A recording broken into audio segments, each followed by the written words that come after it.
Today we are going to be reviewing an awful movie or an amazing movie. I don't know. I didn't watch it. All right, finishing up the Neil Jordan vampire double feature here with Byzantium.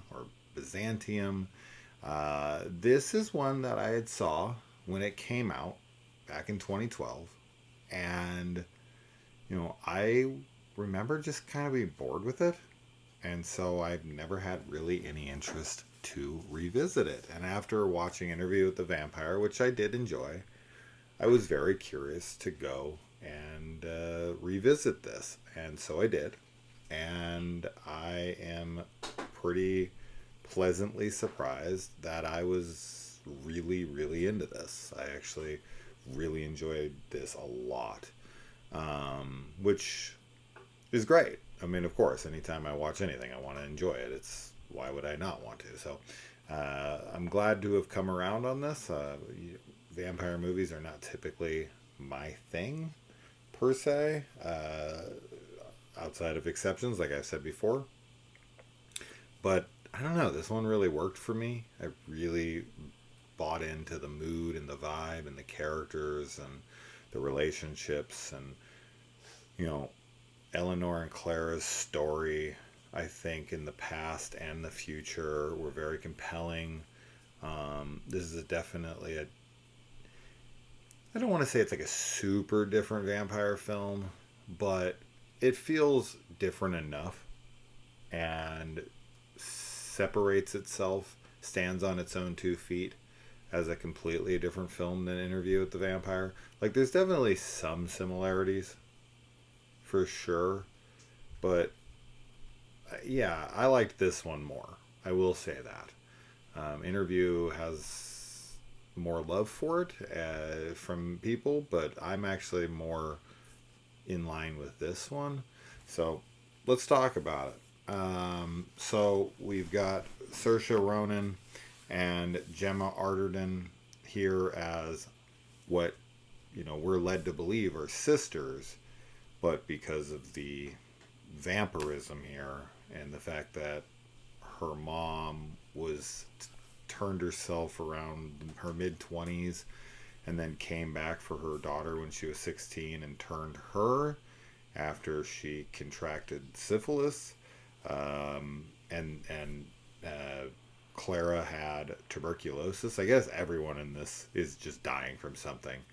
You've got Frank's character is dying of leukemia, you know, and then the dude who like rapes her and puts her into sex prostitution, or sex slavery is what I was going to call it, which is same thing.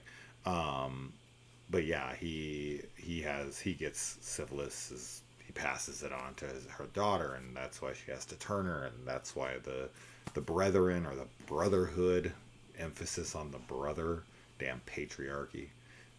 They don't want no women, especially no low class women like prostitute, being a part of their, untouchable, highbrow, man dominated brotherhood. But yeah, them being on the run and kind of living off of her prostitution was interesting because, yeah, I mean, outside of Clara, or I'm not sorry, Eleanor going to school, I'm not really sure how you'd enroll. Putting that aside, yeah, I mean, she's trying to keep them alive. She's trying to keep them going. They're trying to stay away because they've been on the run from this brotherhood for what, 150 years at least.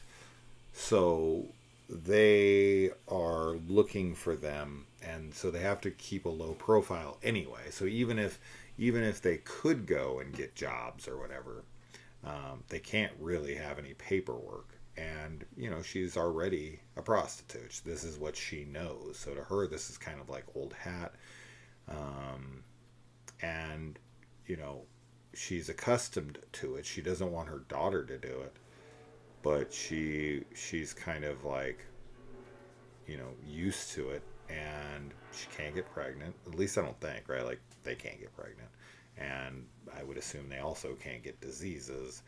And I'm not sure. I'm sure she's not enjoying it. I'm sure she's, but I think to her it's just like a means to an end. It's like, I need this money. I got to take care of my daughter, which is, you know, pretty true to life for a lot of women that go down that path. Is like they're doing anything they can to survive, and sometimes for their children. So sad stuff there. Um, so yeah. Anyway, so the movie opens up with her, Eleanor. She's this writer, and she has to keep their secret. She can never tell anybody, and their life just kind of sucks. I mean, they, are immortal, but they can't really enjoy it. Eleanor doesn't have relationships with anybody because her mom won't allow it. She's forever, like, she's not like a child though. Like, she's like 16. She could pass for 18 to 20. So like she could have an actual life, unlike Kirsten Dunst's character in Interview with the Vampire. She looks like a child. Like, there's nobody that's gonna want to be with her that isn't like a child. But in this, you are kind of dealing with that Twilight idea, or vampires in general, where she's like 200 years old, and this guy Frank that she's dating, she is like 185 years older than him. Like, he's a teenager, right? And she's like 200 years old. So I don't really know how that works out. I don't, and they don't know each other that long. And I will say that I don't know how believable it is that Eleanor still acts kind of like a kid, and their relationship, like, dynamic is very, it sometimes feels like mom and daughter, but it also sometimes feels like older sister and sister, and that might just be because of their looks, like their age. But regardless, they definitely seem younger than they are, right? She doesn't have as much sophistication to her, but she's also a very, very good writer, with an immense amount of talent that she's acquired over a long period of time.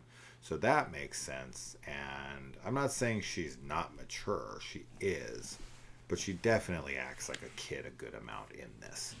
So that's an odd little part of it, but it's kind of like she always stays a kid because she always looks and feels like a kid, I guess. Maybe. So maybe you just don't age in any way.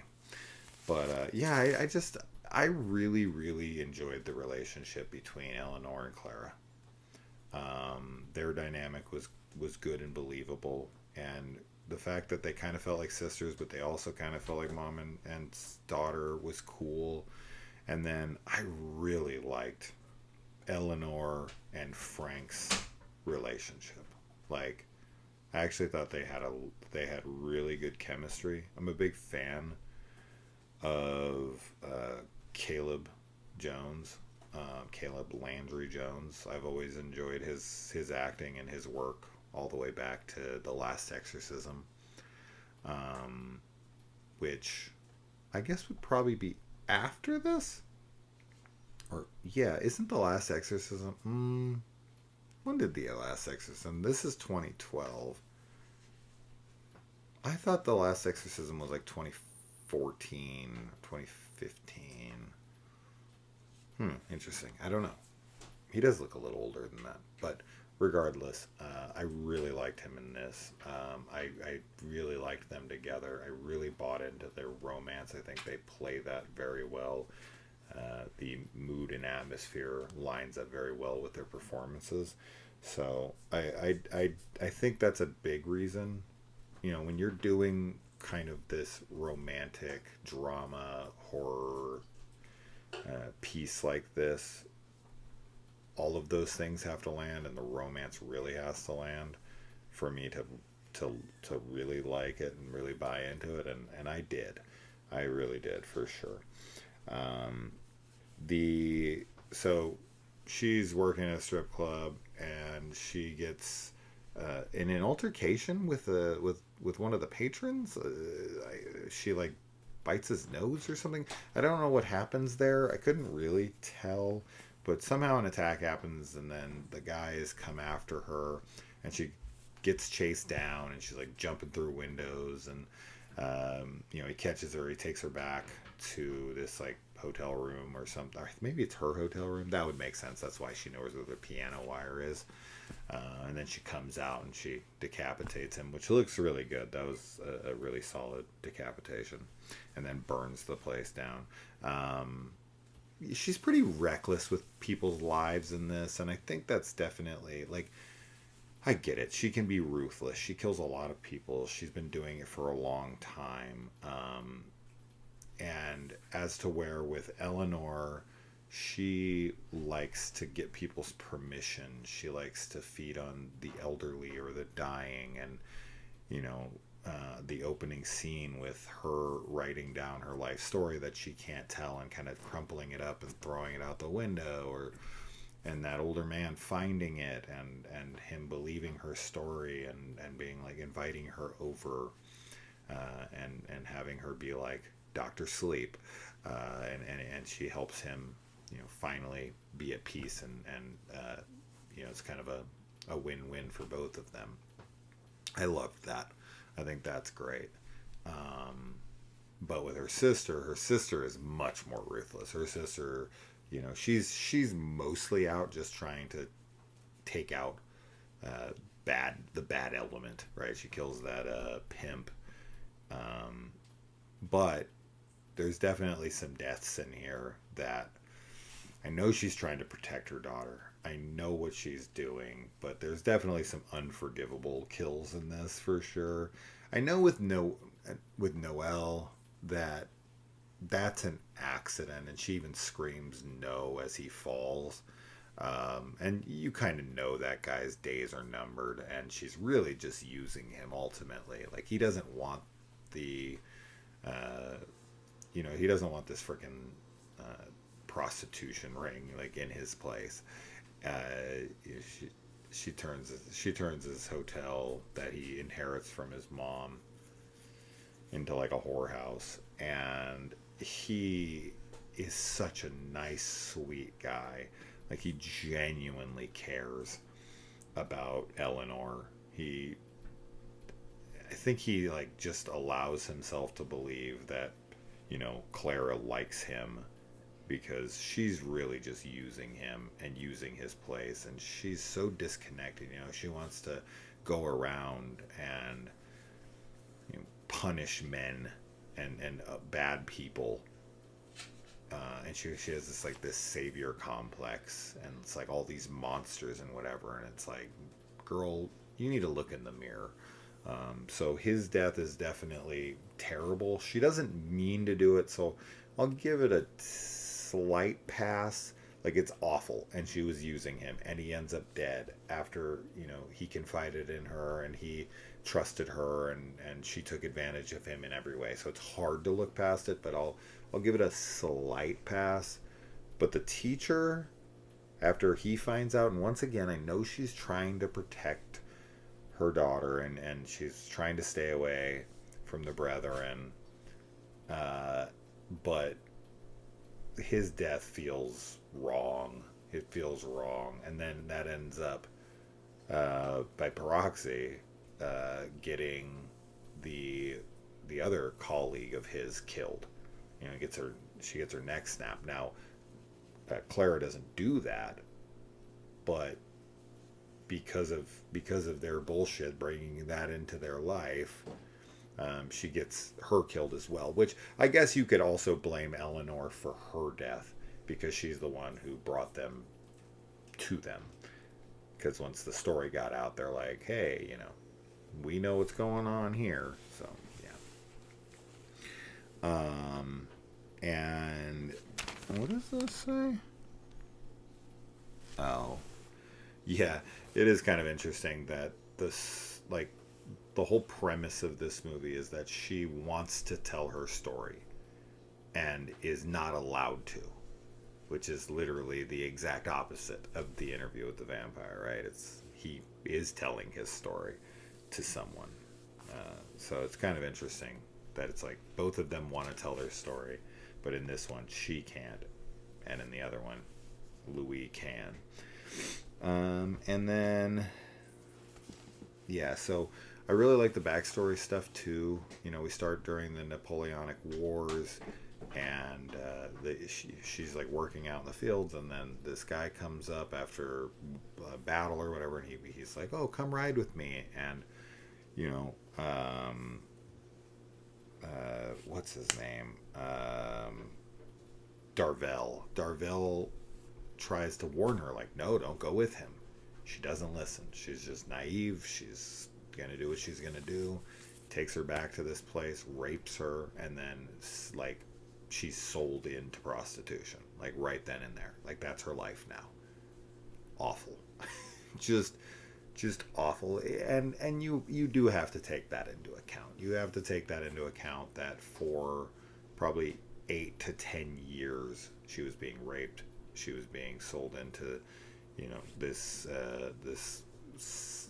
whorehouse, and she's having to deal with all these guys and this awful life, and then she gets pregnant, and they're like, you can't keep the baby, and she has to give her baby away, and she's checking on her, and you know, she can't be with her kid. She just has the most horrible life. These men are taking advantage of her, being awful to her. Of course she's going to want vengeance. Of course she's going to be a murderous, vindictive person, like to be expected. So I'm not saying that her monstrous behavior is without, you know, any kind of, you know, like I get it, right? Of course. So but it's hard to look past when she does terrible things. And then yeah, I mean, this guy Darvell, after he gets ill, another illness. I forget what illness he falls sick with, but he gets some kind of an illness, and he tracks down this place, this kind of like hut out next to waterfalls on an island, and he goes out there, and it's like only those prepared to die can live forever, and goes in there. It's almost like you know, one of the freaking like huts in Star Wars. Anyway, he goes in, and you know, he sees himself, gets attacked, gets killed. The waters run red with blood, which scares the other dude off. And you know, then he comes back and he tries to give the information to his shitty friend, which is kind of interesting. And then Clara, you know, shoots him in the leg, which she regrets, because obviously he goes off and does what he does to her daughter for revenge. But she steals it. She goes out because she's dying of tuberculosis, and she changes herself, and then she comes back, and they like want to reject her. They don't want her part of this order, like we talked about. And then she goes and she finds her daughter and kills the guy and takes her daughter, who's now, you know, sick, and she saves her. And then that's what, you know, creates this whole issue for them, that they have to be on the run forever. So I just say, yeah, I dig this story. I think it's cool to tell the story the way that they do, where she's kind of writing it as stories, and little pieces are being divulged to you as she writes them, and as the truths all come out, and Clara is telling the story and kind of end capping things. And I just really like the back and forth, and how it's explained, and how it plays into the movie. So yeah, I really enjoyed the hell out of that. Man, when Frank gets cut on the bike and he just starts bleeding profusely, and it's like thin because he's like on anticoagulants for the leukemia treatment. Ooh boy, I don't usually get like queasy from blood, but like that much, and it's coming at him so fast, and he's trying to walk, and he's going to the house. I was like, oh, awful. That's so awful. I can't imagine bleeding that much. when she goes into that old lady's room, and in the when she walks in on that old lady, and she's like, "Oh, Angel, you came for me." Like, that was just so sweet that these people kind of get to go on their own terms. She's like Dr. Kevorkian or something, coming in there and ending their suffering. And as I said, it's kind of like a win-win for both of them. And then,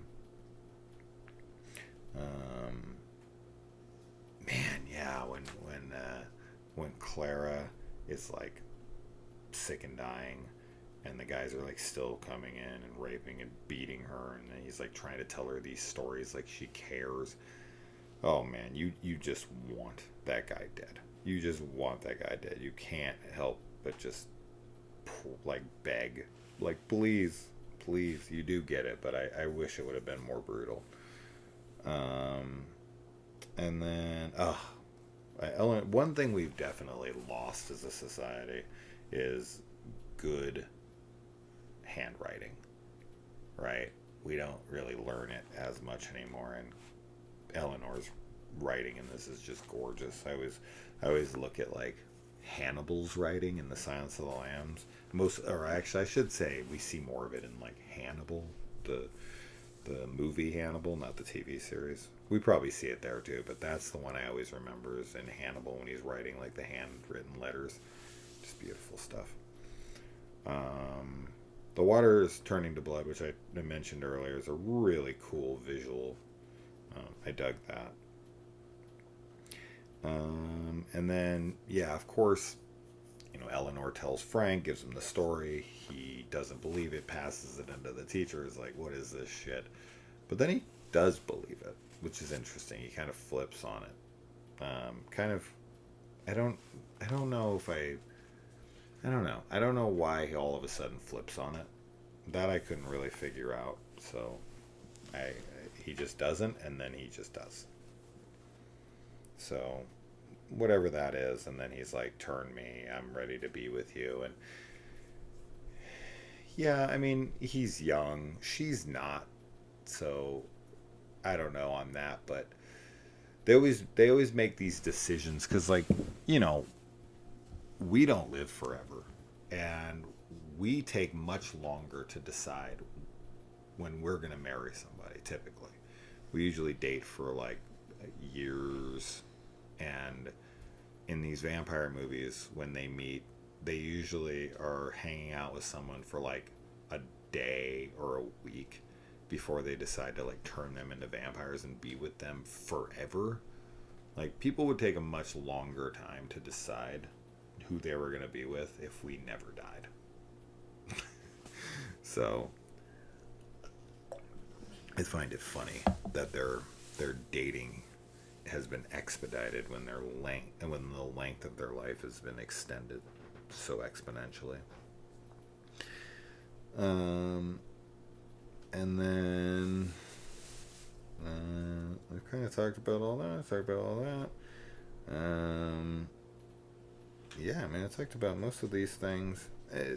When Darvell saves Clara and cuts the head off the other guy, that's extremely predictable. I mean, of course, that's going to happen. He's always wanted to save Clara, and he's always wanted to be with Clara. He just feels like she's too broken. And then once he saves her, he's like, she's like, what do you want? And he's like, how about your company? And then they walk off together. So I can only assume they're going to be a thing now. And then, yeah, Eleanor takes Frank to the hut to be turned. Not Jabba. The vampire hut. And, he, I would assume, gets turned. We see the waters turn red, so that'd be confirmation that he is going to be turned and be with her. I don't know why it has to be so dramatic for Clara and Eleanor. She's like, I'm letting you go. Like, look forward, don't look back. And she's like, okay, and she walks away, and they're, crying and whatever. And it's like, when your kid leaves, you can see them again. Like, if you have a child and they go off and they go to college or they move out of the house, like, you don't just say goodbye forever. I mean, maybe that's the only way. that you can do it when you're a vampire. That's the only way that she could do it is like, if I don't leave you, I'll never leave you alone. Like, I'm too possessive. I'm too protective. I can't let you go. So, I don't know. I feel like it is pretty dramatic that she's like, all right, like, turn away. I'll never see you again. You have to imagine that if they're all, all four of them now, Darvell, Frank, Clara, and Eleanor, if they are all immortal, the likelihood they're going to run into each other again is pretty high. And it is time for Eleanor to grow up. She's 200 friggin' years old. If you haven't grown up by this point, when are you ever going to? So, and Frank's got a lot of catching up to do. He's only like 16, 17 himself. So, I feel like he's going to feel pretty insecure around the 200-year-old girl who's kind of seen it all and been through it all and was born in the early 1800s. I definitely would be intimidated to be with a woman who had lived through hundreds of years of history and traveled the world and, lived this insane life. And I'm just like especially when I was like 17, oh my God, forget it. I was already insecure enough at that age just dating a regular girl. Couldn't even imagine trying to date a 200-year-old vampire who had seen it all. What could I offer her? But I don't think that she's ever had I mean, Clara does say you're her type, so maybe she has dated before throughout all this time, and we don't really get to see what they're up to once they kind of go on the run until modern day. We don't get a lot of them in the past after she's turned to a vampire. So yeah. Anyway, Noel, that's the tragedy of this movie. This guy loses his mother, meets this girl who's a vampire. He just wants to get his mind off of it. So he does something he never ever does. She just so happens to meet this guy, and then she totally takes advantage of him, ends up getting him killed after he gives everything to them. And then she just runs off, and she kind of gets her happy ending, even though she's ruined so many other people's lives. But they're vampires, this is what they do. But the teachers both die, Noelle dies, the prostitutes who were relying on her for business after killing her pimp and was like, I'm going to give you a good life. And all she does is just put them back into prostitution, and then leaves and just bails on them and leaves a dead body in their whorehouse. Yeah, she leaves a lot of destruction in her wake and doesn't seem to have any accountability. So I don't really want to root for her, but as I said, I can see why she's angry. I can see why she's doing what she's doing, but maybe after a couple hundred years of vengeance, maybe you can quench some of that bloodlust and take a break for a little while, and hopefully Darvell can chill her the fuck out and she can stop murdering people and becoming the monster that she's so adamant on destroying. But I very much support Eleanor and Frank's relationship. I think they're both pretty innocent. Eleanor makes it a point to not be monstrous, and tries to be good with what she's doing. She's very much the Louis of this, and Clara is the Lestat. So there you go, Byzantium. I'm glad I rewatched this. I really enjoyed this. So thank you for recommending it and donating to the Patreon and paying for these reviews. If you yourself want to check out the Patreon, it's in the comments or the description below. Subscribe, and I'll see you in the comments. Adios.